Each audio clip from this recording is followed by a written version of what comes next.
Ayaka here, and Alyssa is also here tonight. We are TAs with the LSAT Unplugged, and welcome to the admissions session. And today we are going to do a essay review session. We don't do these often, once every month or so. So, if you're listening to the recording, we will hold these occasionally. So, if you want your essays to be reviewed live, feel free to drop your essay with Steve. You could drop it in admissions at lsatunplugged.com, and we will kind of try to get through some of them. So before we actually get into an essay, I really wanted to talk through how Alyssa and I look at essays. We've been looking at essays for quite some time, and we've seen about well over 100, and we've given feedback on well over that. So we really want to kind of show you and talk you guys through the methodology that we use for when we look at a essay. So let me share my screen here. Let's see. Here we are. Do we all see that? Yeah. All right. And hold on. Let me just pull. Let me just pull the chat out. So just give me 1 second. Alrighty.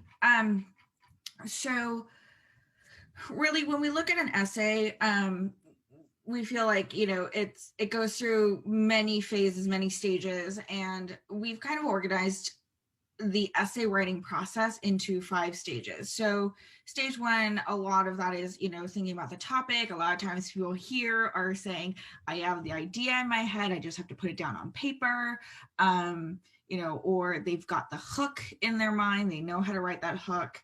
That's really, it's trying to get that idea onto paper is stage 1. In between stage 1 and stage 2, you're going to write your first draft. That is your first draft. And really, that's when the essay writing process actually starts and takes a tangible form. Stage 2, we're looking at overall structure. And, when you ask someone to read a essay in stage 2, it's, you're going to be making huge changes from draft to draft. You might be cutting whole paragraphs. You might be, cutting the essay in half and flipping it and, all of that. So these are when you're going to make those big structural changes to your essay. Stage 3, you're looking at structure and content. So the structure kind of settles down a little bit, but you might be looking at, do you need to add extra paragraphs here? Can you kind of trim certain things? And you're really looking at the overall flow of your essay, along with kind of paying attention to stylistic choices. There's some people who really want to write with, echoing examples or like connecting the first paragraph to like the fourth paragraph, all of that fun stuff. So you're really looking at that structure there. Stage 4, it's really when you're close to the end, you're settled on structure. All you have to do is really kind of go through and look at style, grammar, word choice, stuff like that. And in stage 5, you really want to zoom out and look at your essay in relation to your application as a whole. I'm gonna, what I just realized about stage 3 is, Ayaka, a lot of times someone will ask us to take a look at their essay and they'll give it to us with the language that sounds like, I'm turning this in tomorrow. Can you give it one last look?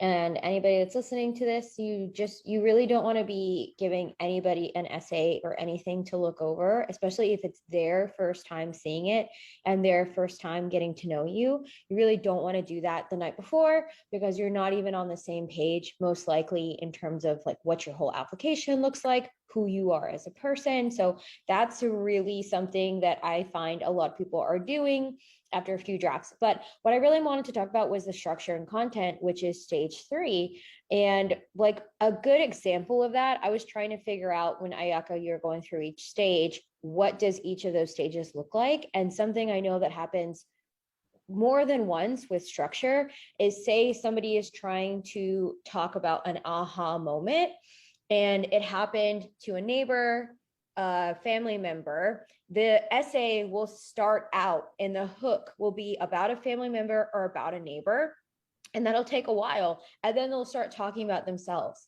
And something, Ayaka, that you and I, after looks and looks at the essay, we most consistently pretty much suggest to switch up the structure, to have the applicant talk about themselves, talk about maybe who they are, and maybe say it was inspired by something.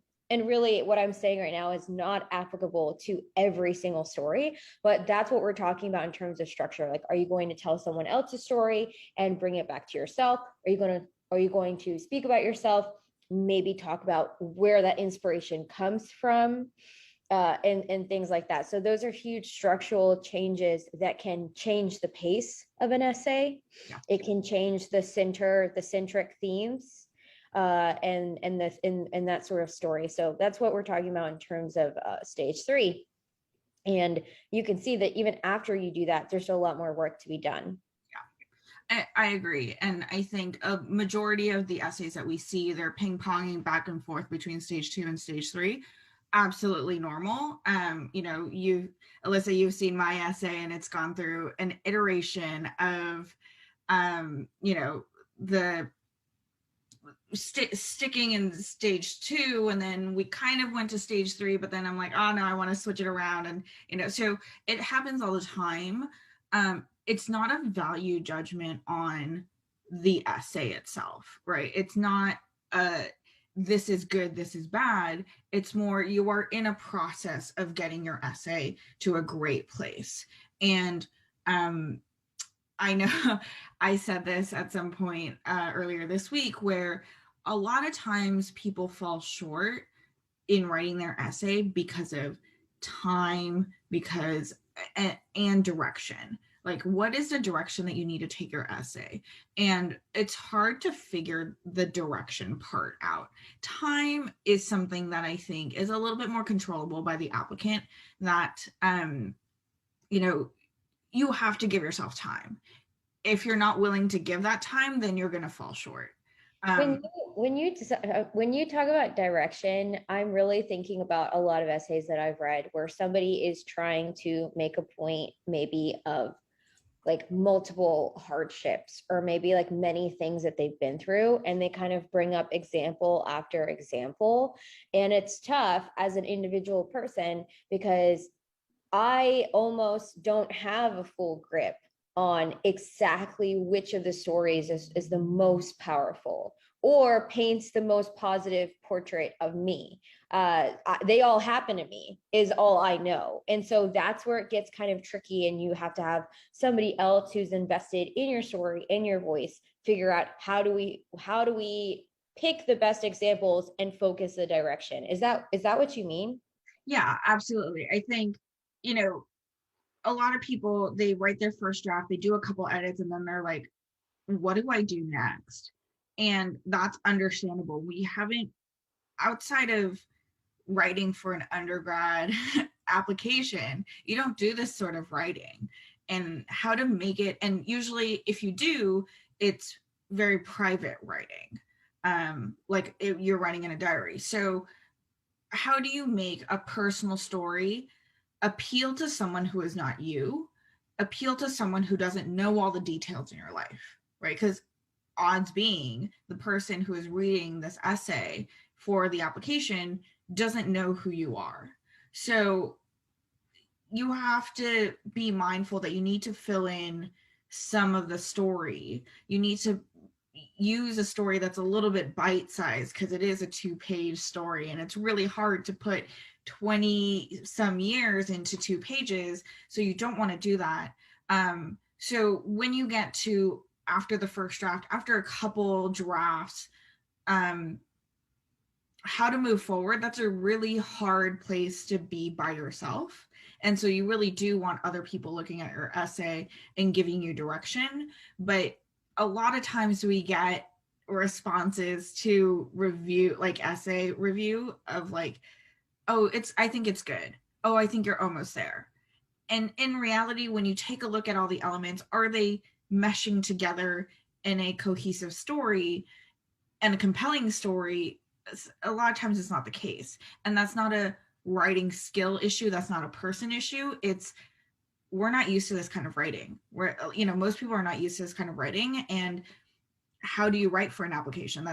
It's just a muscle that we haven't learned, we haven't used in a while.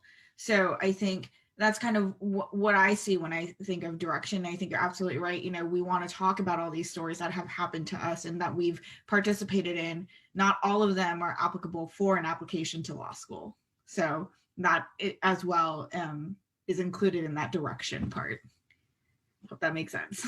Nice. Yeah, definitely. Yeah. So this is really what we're looking at.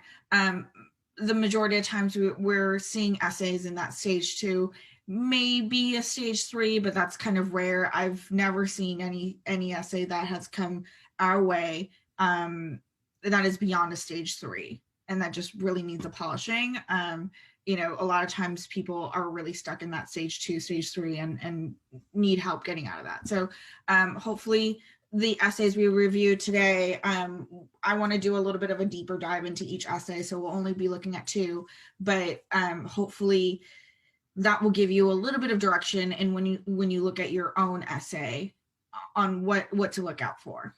So moving on, first is going to be the personal statement.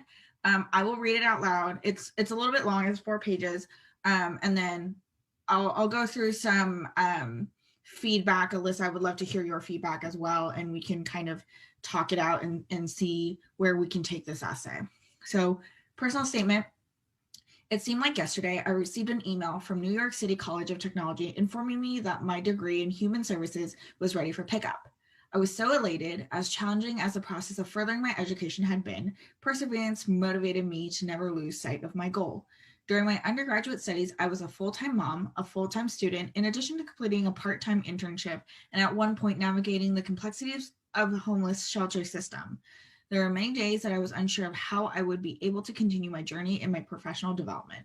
Despite my challenging circumstances, I learned to be resilient and I learned to hold myself accountable. Completing undergraduate studies was a culmination of a journey of learning and discovery. This was not only a symbol of a completed journey, but also a journey begun. It means so much to me as a woman of color who was raised in New York City Housing Authority, an underserved community, to be a voice and advocate for my clients. I knew that I was deeply passionate about meeting the real needs of people in all their humanity and recognizing when populations have been oppressed or excluded. As a domestic violence advocate for Safe Horizons Crime Victim Assistance Program, I work directly with the precinct as a social service arm, providing direct support services to survivors of crime. Safe Horizons Crime Victim Assistance Program focused on a client-centered practice approach. Safe Horizons provided a protected space for clients to make decisions that are best for them. Although survivors of crime can be impacted by similar victimization, it is important to remember that each client has a different set of needs, and there is no one-size-fits-all approach to working with survivors of crime. As an advocate, it is imperative to ask a survivor's input and inclusion in the criminal justice process. The client-centered approach respects and reflects a survivor's autonomy, privacy, and most importantly, their confidentiality. Survivors deserve to make informed decisions without coercion. As an advocate, I have had the capacity to really assist clients with identifying their immediate needs and ultimately meeting those needs in addition to prioritizing their safety and well-being. I'm compassionate about my clients and the work that I do. There's nothing more rewarding than making a difference in someone's life. I spent many nights working beyond my schedule to help clients obtain resources. I am my own harshest critic. It is because of this that even when I exceed expectations, to me, it's not merely enough. Despite the great work that I have done, I know that I need to do more. I need to become an attorney. I want to be an attorney because I want to be able to advocate for people that are underserved and marginalized. It is imperative to me to use law as a tool for social change. I want to be able to provide legal support and be the voice for my clients. There are so many people that have been negatively impacted by the racial injustices of the criminal justice system. I want to empower my clients and, most importantly, challenge the racial injustices of these very same criminal justice systems. As a former domestic violence advocate and now crime victim assistance program manager, I've had the capacity to often navigate the complex bureaucracy of the NYPD system and also support the team that I supervise, in addition to supporting survivors around the system as well. As a former survivor, I know what it feels like to feel powerless or hopeless and defeated. This has further contributed to my desire in wanting to be an attorney. As an African American woman working in the precinct environment and working on behalf of survivors, I recall a day working in the precinct and the verdict was announced that an officer was terminated as a result of killing an unarmed African American male. I had to take a step back and check in with myself and reflect and ultimately speak with my supervisor about what I was feeling. It was very challenging to hear some of the responses from the police officers. While working with the precinct environment, I learned to experience professional tolerance for opinions in which I do not agree. Each time that I see something or hear something surrounding racial injustice, it makes me even more driven to become an attorney. As a lawyer, it is important to hear the other side and at times engage in those challenging discussions, especially surrounding race, racism, and equity. CUNY School of Law promotes public interest, which is really the field of law that I idolize. It is my dream to attend CUNY School of Law because CUNY School of Law values and promotes diversity and inclusion in every aspect of their school. CUNY School of Law fosters college and community which represents CUNITY. It is so important to be part of a community where so many of the people are like me. It is so important to feel a sense of belonging. Diversity also means that there will often be a difference of opinion. As someone who has the capacity to work in precinct environment, I have developed a professional tolerance for opinions in which I do not agree. CUNY's School of Law, CUNITY, really is supportive of diversity and even engaging in those very difficult conversations surrounding race, racism, and equity gracefully. What I admire most about CUNY School of Law is that they provide a supportive environment for their schools or for their students, which is extremely helpful in navigating the rigors of law school. It is my dream to attend CUNY School of Law. As an African American woman living in an underserved and marginalized community, NYCHA is not unusual to see a significant number of police officers policing my community. This has been extremely alarming and ultimately leaves residents in the state of fear. Residents shouldn't be fearful of their community because of the overwhelming presence of law enforcement professionals. There have been a huge prevalence of over-policing in many communities of color and even an abuse of power and authority amongst minorities. It is my desire as a legal professional to address the misconduct of law enforcement professionals and ensure that law enforcement professionals are held accountable for allegations of misconduct that have been substantiated. It is my dream to be a future student at CUNY School of Law and participate in the Defenders and Equality and Justice Practice clinics to ensure that all humanities, despite race, ethnicity, or creed, are treated as equally and fairly and receive proper legal representation despite economic status. It is important for me to be vigilant and vocal and really address the issues of racial disparity amongst African American and people of various other communities from a legal perspective. I'm committed to changing the criminal justice system in the aspect of mass incarceration. I am driven to successfully contribute to the Second Look project to give clients another chance to reintegrate into society. Mass incarceration is still existent and disproportionately affects the African American race more than any other race in the United States. A number of events from this past year, the countless murder of Black men and women, often by systems that are meant to protect, the way that COVID-19 pandemic has disproportionately affected communities of color, have only worked to strengthen my resolve to be a part of the solution and make positive change. All right.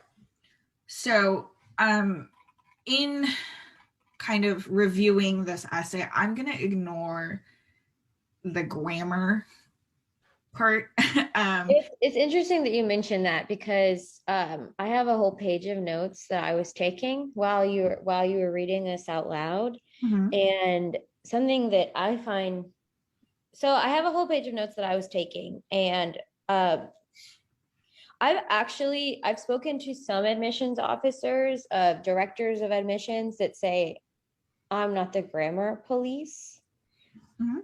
and I've spoken to other admissions officers that have specifically mentioned grammar as being as important. Yeah. So there are different ways that admissions officers definitely address that. But I have a whole page of notes, and I think what's really interesting is that I thought, okay, what if we speak about this in terms of the phases? Yeah. Yeah. Absolutely. We're And that's going to kind of start from where, there. okay, yeah, that's kind of where I was like, let's ignore the grammar. Um, in that, even if we fix the grammar now, because we're going to need to cut, edit, all, and add new content to the at least this essay, I think it's a moot point to work on grammar. Um, For example, I just want to let people know too, because I know when I first started looking at essays, it's like learning how to cook. I thought I wasn't really sure what spices go together. What do I say first? Like, what do you put first down in the pan? Like, is it like the garlic, or is the garlic going to burn? Like, some people say, like, it was very confusing to me in terms of like figuring out where to start with an essay. And so, if anybody's listening in on this, and I know what Ayaka means when she says, I'm going to ignore the grammar and some of the smaller things right now, and we're going to take a look at just the topics. For example, like even word choice, there are conjunctions in here. yeah. Residents shouldn't be, that shouldn't could be changed to should not, which actually changes out the amount of syllables and slows the reader down. Mhm. But there are other word choices in here at the very beginning of the essay where it says, I was so elated. And you want to take that word out, I would suggest, because I'm typically not saying elated in a day-to-day conversation with Ayaka. So it's like there are some word choices that are too formal and slow the reader down for no reason. It's too many syllables to say elated, and it's not really something you'd probably say. And then there are other words that are conjunctions. So, like that sort of grammar, that sort of word choice, that happens a lot throughout this essay, but that's an example of what I think Ayaka means of we're not even going to talk about that at first, Mhm. because if we were to fix all that, there's still other things. So we're going to start what you're going to talk about now. Beautifully put. Thank you, Alyssa. So I would squarely put this in stage two.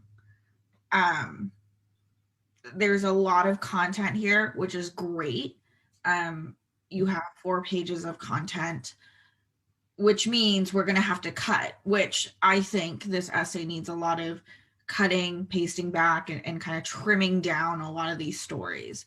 Alyssa, where would you put this in the stages? I would absolutely put it in a stage one Stage one. because there is no focus on the topic. This is it's like throwing spaghetti at the wall. It's like saying everything that is important to the applicant. And I have a feeling if I was talking to the applicant right now, which happens a lot, somebody says back to us, I wrote everything down and I don't know where to take it. So this person to me looks like they've written a lot of different things down. And well, a personal statement cannot be six. Did you say it's 4 pages? 4 pages. And a personal statement, for as far as I know, cannot be 4 pages. I'm sure that the applicant is well aware of that. So they've written a lot down and they're trying to figure out what sticks. And so for me, there has been no decision on topic or content selection. And that's why I'm still at stage one. Okay, yeah. I can see that. I think for me, this essay, I feel like I know where they want to go. There's a lot of other stories that are coming in that's just as you say, it loses focus. Um We have the story about the working Yes. for the Safe Horizons Crime Victims Assistance Program. We have the story about there's a violent occurrence where they have to take a step back and check in with themselves.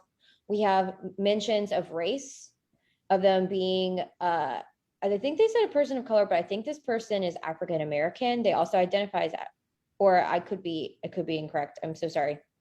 This person identifies, I believe, as African American in the category of people of color. We Also, have worry race, about getting their degree. And getting their degree. We yeah, have a mention of homelessness. yes, So if I'm talking about focuses for an essay, there's been so far 5. And yes. and we have the mention of the school, why I want to go to this school, bringing in I think it's pronounced C Unity, but I just made that up in my head. Sorry, I just don't know how to pronounce this, so I'm just going to spell it out. If anybody listening to this right now, please jump in. We have the mention of the school, which is a 6th thing. And so I can see what you're saying. I mean, it doesn't really matter if we think it's 1 or 2, but the fact that I have like 6 things in terms of what they brought up and how those can all be separate essays, that's too much for a personal statement. No matter what, no matter who you are, 6 different like focuses or Yeah, is too much for a personal statement. I agree. And I think the one thing that I do commend this person on is having the line of advocacy throughout. It's through 6 stories, which is too many stories to track, but clearly this person wants to be an advocate for people. I agree. I think it's a great asset to have. I've heard someone describe it like this before, a server's heart. I picked up on there is a line where the author of this essay said, I've stayed many late nights. And I just kind of thought, well, that sounds interesting. I would love to hear about one really late night that you are working on something really, really tough. Yeah. I'm not saying this person should, because there's a lot of different things to talk about here, but they absolutely could paint an entire essay surrounding this really tough night where they had to make a tough decision. They had a particular maybe like client or someone that they were working for. There was a story that touched their heart. Because for me, if I hear a story about one late night, I can deduce reasonably that that person is a hard worker, cares, has an advocate heart, already is working in a line of work or volunteering or working in the assistance. I'm so sorry. I'm butchering what they actually did in that. And maybe you do talk about that violent matter and how you had to check in with yourself, but this author skips over that. Yeah. Both of those, skips over the working late at nights and skips over sort of like this moment where they have an internal dialogue. Even that moment of the internal dialogue, the whole essay could be on that. And we would deduce that this person's thoughtful, hardworking, advocate. Yeah.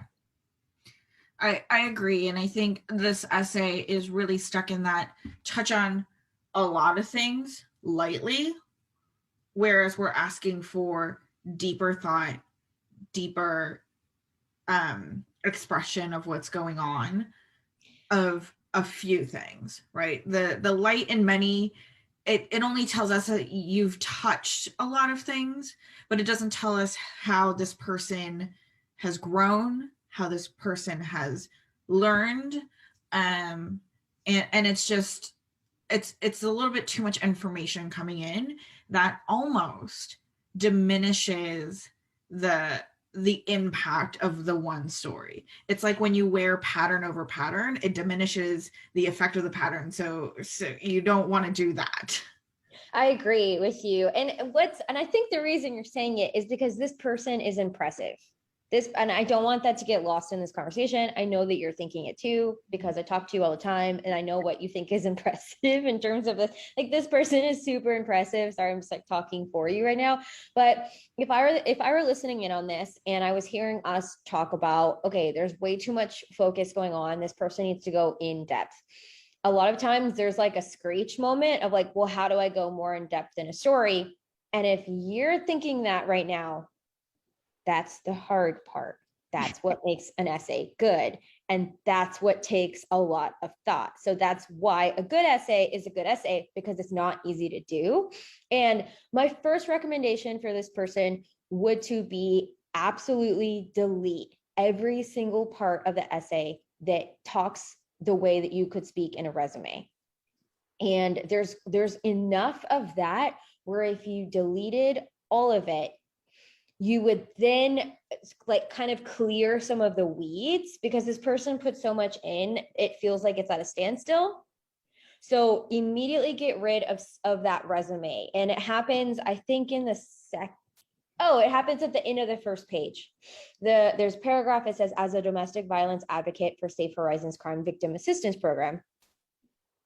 And then it lists off what they did, what their role was, and it lists off how to do the role.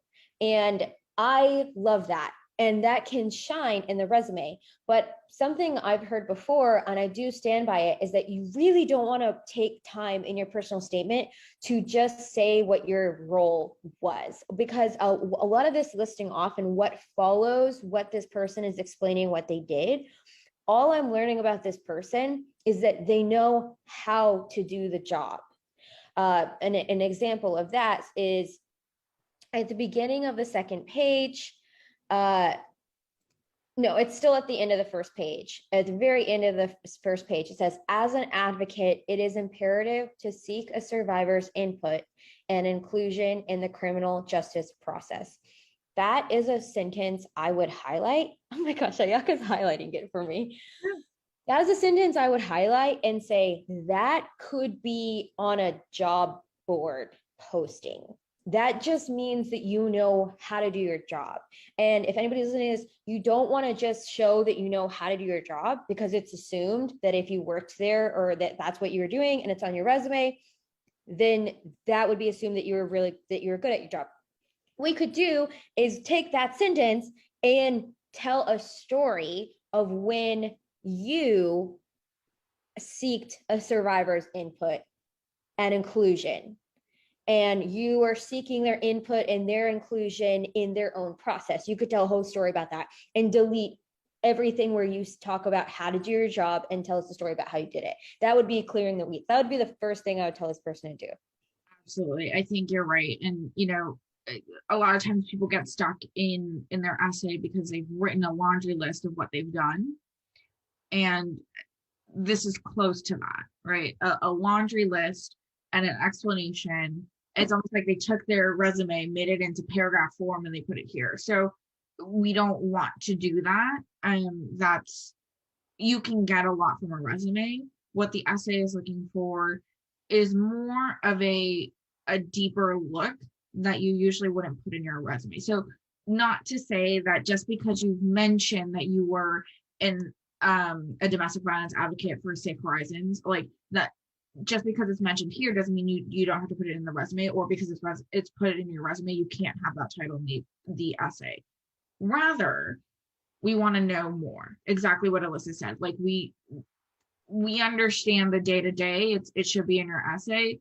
We want to know about that one impactful moment, that encounter that has shaken you to the core, all of that, like more real moments, more human moments that occur when you're working in these really high stress moments.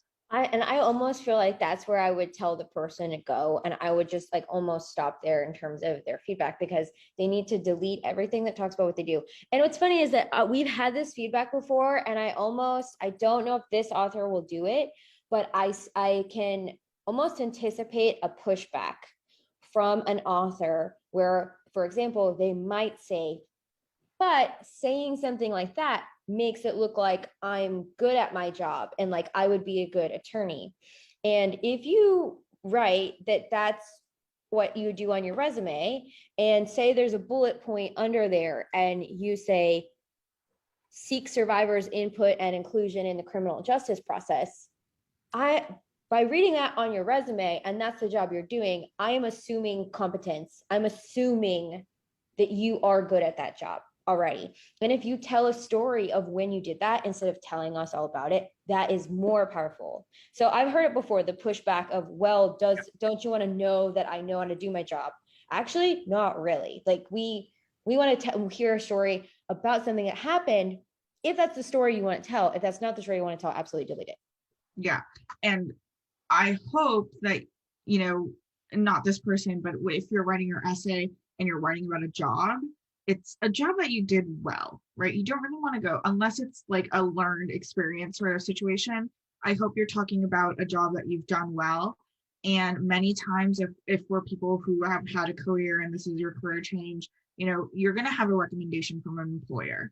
And so, you know, if you're getting a recommendation from an employer, it's almost implied that you've done a good job in that position that you've held. And this is why when Alyssa and I talk about a personal statement, we're like, what does your application cover? Because if you're not going to have a recommendation from a specific employer and you're going to talk about that in your personal statement, then we might need to add a little bit more context into that job description. But if there's a job description in the resume, you don't need to go so deep in the personal statement. So it really is a balancing of like, okay, here's elements on this part of your application, there's elements in the letters of recommendation, there's stuff in your resume that you've talked about, and really this personal statement is going to be a human part of the resume. Or the application. So that's really what we're talking about here, and you don't want to overlap with too many things. I have two more things to say that I would say to this person. I'm just like on a roll. We have another essay to get to. The first thing I would say is also there's a lot in the essay that they can absolutely, I would suggest delete, where they're saying, like, for example, like a good lawyer does this, or a good attorney would do this. You just don't need to say that. You don't need to make a case for what and that's on the third page. So on the third page, at the top of the third page, that paragraph, it's at the end of the paragraph, things like, as a lawyer, it is important to hear the other side. The admissions committee knows what makes a good lawyer. All of that stuff, it's you don't have to make a case for what you know a good lawyer should be at all. If you talk about yourself, the admissions officer will infer qualities about you that could learn how to be a lawyer. You don't have to be a lawyer yet. You have to be able to learn how to be a lawyer. So there's like this change that happens there. Any sentence like that, start deleting that, start cutting that out. You don't need to say it. As well as there's some cliches in there that I'm not mad about, because this person, Ayaka, put it so beautifully too, how it does all of these extras does a disservice to how powerful this person's story is. So all of these comments are just to clear away the weeds and let this person shine, because this person is incredibly impressive, really powerful stories. But there's a cliche somewhere in here where it says, like, there's nothing more rewarding than, if you were to tell a story from a source of pride, we would infer that that is a rewarding story for you, and you could maybe say, like, that was really interesting, like that was the most interesting part of my job, or that was very like intriguing to me. And then the reader would say, oh, that person finds that rewarding. So you take all those cliches out, take anything that says, as a lawyer, it's important to be, take anything that says, like, in my job, it was important to be, and just focus on yourself, because it's powerful enough.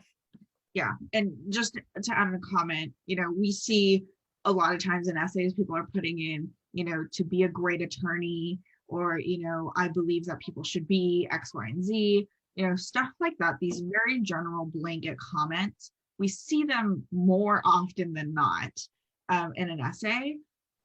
It's number one, a little weird coming into a personal statement where you're talking about yourself and then it's like, people should be, or like, You're talking about like the focus shifts, right. like from personal statement should say, I did this happened to me, this was my experience. Oh, I literally have in my notes what you're saying, Ayaka. So there's a repeat of phrases in here where it says it is so important.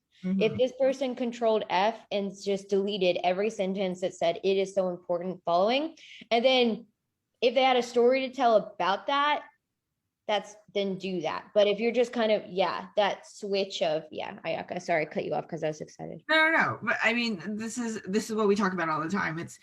We see it so many times, and every single time it's take it out. It's never doing you any positives. Show, It's don't just, tell. yeah, Show me, don't tell me. yeah, And I my last note for this is at the very beginning of the personal statement. Then Ayaka, this is something I learned from you. The beginning of the personal statement mentions being homeless or like navigating the complexities of the homeless shelter. yeah, That is not a theme throughout the statement. So I have to ask myself, why did this person say it? And I would deduce that this person said it because they want me to know a hardship that they've overcome. They want me to know that they're the real deal, which I get that. And I am a fan of you, whoever wrote this, but there either needs to be, you could write a whole essay on that. Some schools have hardship essays, which, personal note, I have tried to sit down to write a hardship essay and then I just end up in a really bad mood because nothing puts me in a bad mood more than talking about all my hardships. So if anyone out there is listening and they're trying to write a hardship essay, like Ayaka said, give yourself time because it is really difficult to write about this is the hardship I've been through. But anyway, yeah, this comes up, they're trying to tell me that they've been through something, but the whole essay loses focus in terms of like the resume talk and then the everything it is important, mhm, that sort of like disjointedness of like talking about yourself. Personal statement has to talk about themselves. Delete all those, delete the what an attorney should be. And then this person will be left with personal stories about their race and about maybe what they did at their job that was the most interesting or intriguing or shows how they're compassionate and an advocate and a hard worker and disciplined. And they could talk about that, but it's displaced. They could talk about the navigating complexities of a homeless shelter. I don't think that has to be deleted, like what I said earlier, but it's not gracefully placed. I agree. I agree. And it doesn't. There's no follow through with it. So either lose it or follow through with it. I think is the comment there. I know we're running on time, but the last comment on this one, the school piece, really hard to read. To be honest, it's really hard. You don't need to repeat the school name over and over again, and it's awkwardly vague enough that if I switched a couple words, I wouldn't know which school this was. So That was such a brilliant Ayaka. I'm so glad that I get to work with you because I agree that I agree. And I'm really glad that you brought that part up because it is really hard to talk about a school and mhm, talk about a school in an effective way. mhm, yeah, and I think you know Why do you think it's hard to read? Like when you say it's hard, oh, because of the repetitiveness of C unity that I think is C unity. But yeah, the school would know. So I'm already anticipating the pushback where they're like, well, the school would know. But right, I like your point in that you don't have to repeat the school name so much. yeah. I mean, the school name came up 6, 7 times in one paragraph. That's a lot. Number one, um, stuff, and this is it gets into a little bit of word choice, but this just sounds like brown nosing, to be honest. Well, I think okay, so and I know we have to move on, but brown nosing has been on my mind because I was writing an email to an admissions dean Mhm, to my like a school that I absolutely idolize today.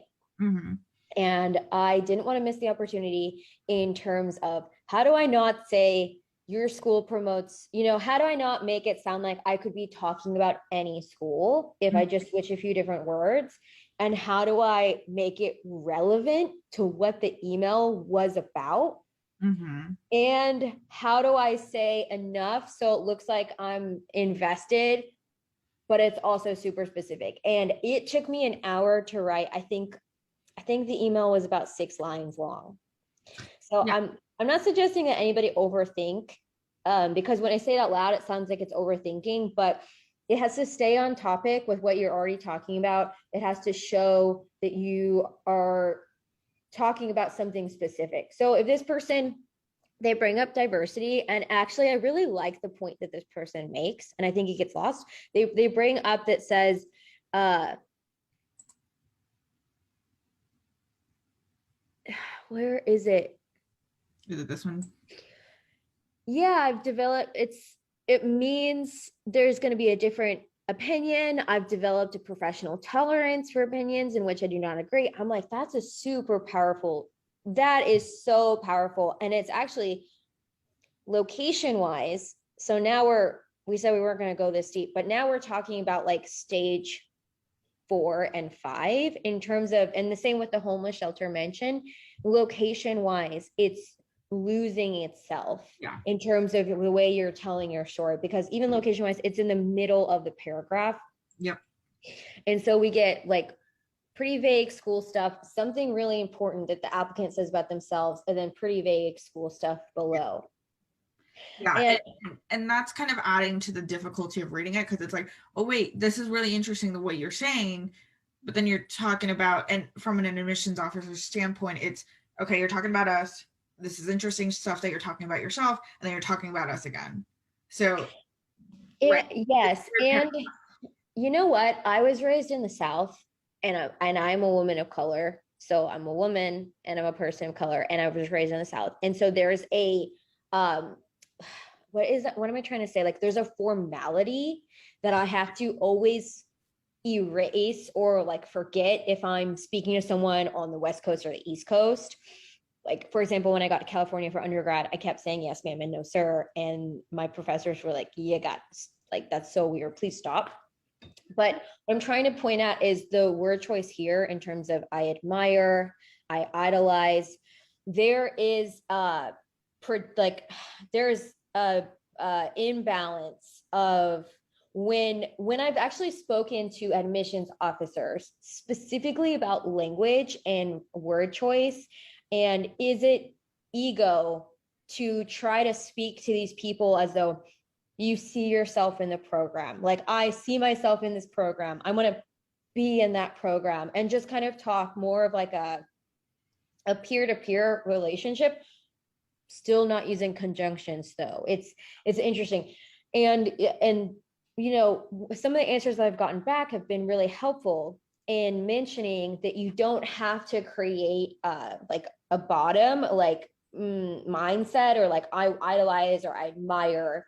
I'm really at a loss for words here, but some of that language, it's not necessary. And I don't know where this person was raised.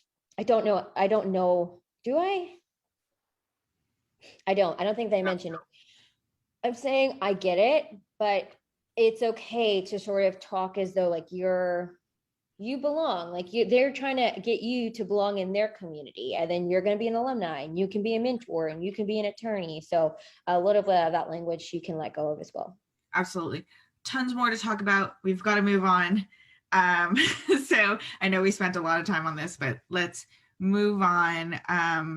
It's a diversity statement. It's a little bit shorter, so bear with me. You're going to hear my voice for a minute or two.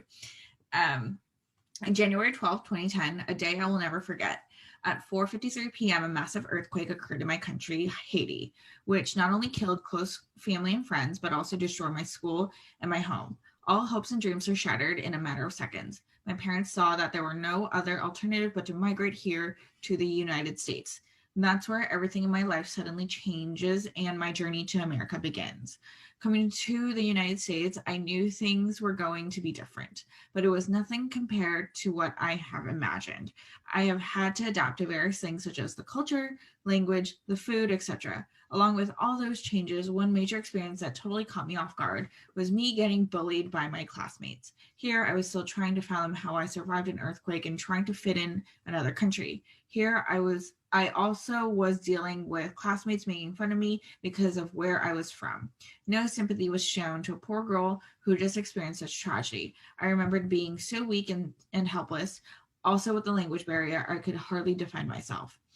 Growing up in a religious family was honestly the best thing that had ever happened to me.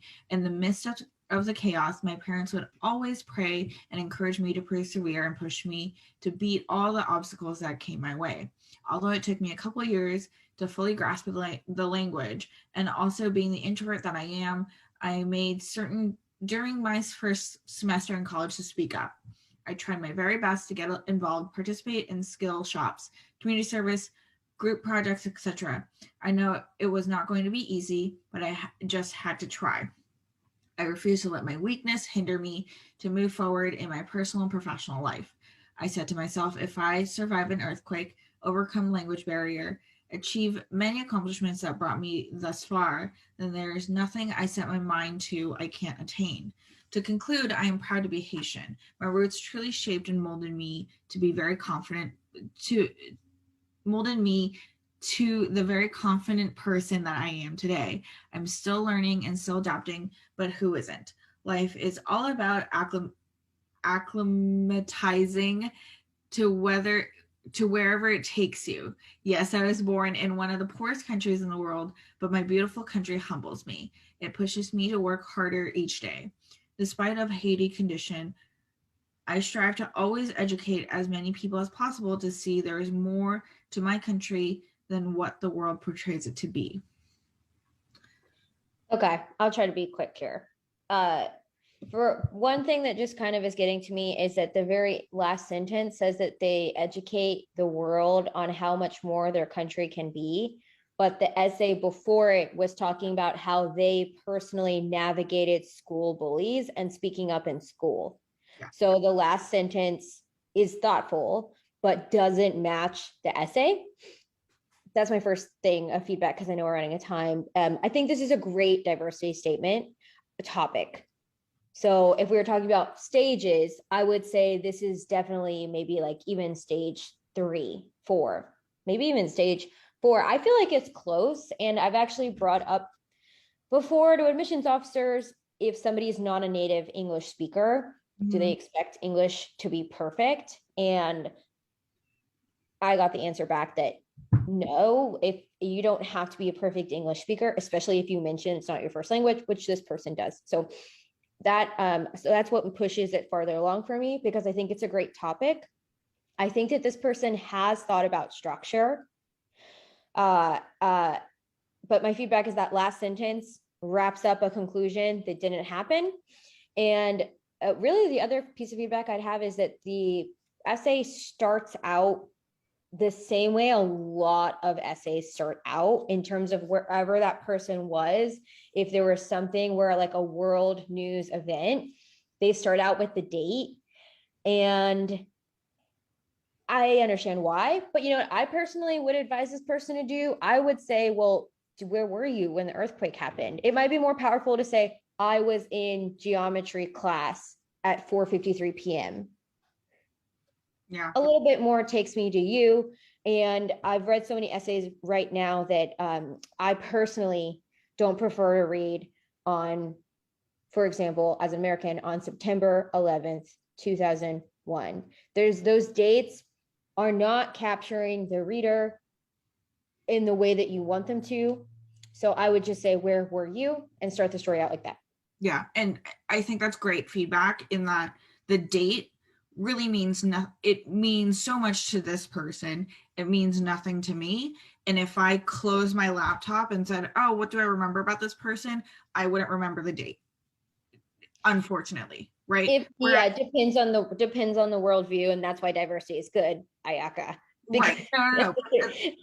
I think that's the point of like you saying, hey, like if you said I was in geometry class, right, when this happened, it's a little bit more impactful. I might not remember the exact date, but I'm like, oh, okay, yeah, like it happened during the day. Brings me, you know. It actually it talks, I'm so sorry. I just got excited because you mentioned this in the last essay, speaking in terms of I, and then speaking of like they or it should be in like this kind of like worldview.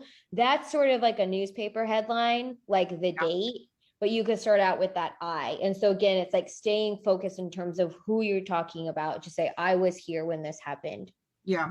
The one point that I have with this essay, and I was squarely put this in a 3, in that I would love to work a little bit more in structure here, to give a little bit more clarity on, so this person talks about the bullying piece, which I think it's a beautiful insight of being a foreigner coming into the United States, and you have to acclimate and all that. Um, there's this other piece that's a little bit floating, the Haitian piece. And I'm like, I understand this bullying piece, like being a foreigner, like, I'm an immigrant as well, so I understand this so well.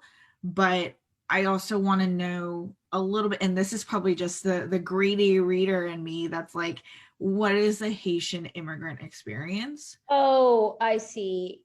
Okay. Are you suggesting that this person needs to go farther because this needs to speak more to Haitian and like specifically Well, being of Haitian descent. Excuse me for my abbreviation. no, it's okay. So the reasoning behind it is not because this person is Haitian. The reason behind it is because in that last paragraph, they say, I'm proud to be Haitian. However, They don't say what that means to I them. don't understand what that means, and not in a rude way. More, what is where is that source of pride? To be Like, for example, in that last paragraph, when they say, yes, I was born in one of the poorest, by the way, take out the word yes. So I was born in one of the poorest countries in the world, but my beautiful country humbles me, comma. When it says it pushes me to work harder each day, I believe that that's a mistake because you could say humbles me, comma, and explain how and literally say, comma, for example, and say something about what it means to you. Or you could say it pushes me to work harder each day and tell us a story and like, why does it push you to work harder each day being Haitian? Yeah, It's a little bit of like show us, don't tell us. I think the last paragraph, it looks like this person struggled to sort of like create a conclusion. Um, but I think it's close. And that last sentence doesn't really belong. I do too. I think the Haitian piece, because it comes in that conclusion, I'm left in my mind, oh, okay, we've talked about this bullying piece, which is interesting, and such a hard experience. I understand the diversity piece there. The last paragraph kind of muddles that point a little bit, and it puts it out of focus. And now I'm wondering, well, we didn't talk about all these great qualities of the Haitian culture and what this person brought to the US as part of their culture and background. So, I understand the focus of the essay wasn't that, which is fine. But if they want to Yeah. conclude with something like that, then they're going to need to piece together a little bit more. Uh, Yeah, I would say if anybody is an immigrant and listening to this, I please don't think that you have to prove like what you've brought. Like no, that's not, absolutely you not. don't have to do that at all. That's just because this person concluded in that way that they were doing that. Yes, absolutely. Uh and my last piece of feedback for the night is it still has to do with the conclusion. That first sentence ends with a question. Don't Yeah, put questions in your personal statement.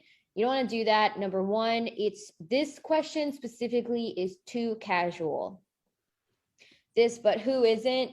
It is too casual for your personal statement. For your diversity statement. You want your diversity statement to speak in a professional manner and just be clear and be confident in just regular sentences. yeah, I agree. I agree. There's a couple of sentences here and there that's a little bit too casual for me. Um, you could say that's a stylistic choice. But I think there is a line, for casualness and professional writing. So, um, I think this is a great essay, and depending on what this person does with that conclusion, you know, it could be close to the 4, it could be close to the stage 3, you know, but I think it's great. Well, I know we're way over time. Thank you for sticking with us. You know, Alyssa and I can go on and on forever about essays. But we will leave it here. Make sure if you want your essays reviewed, or if you want help with essays, please reach out at admissions@lsatunplugged.com.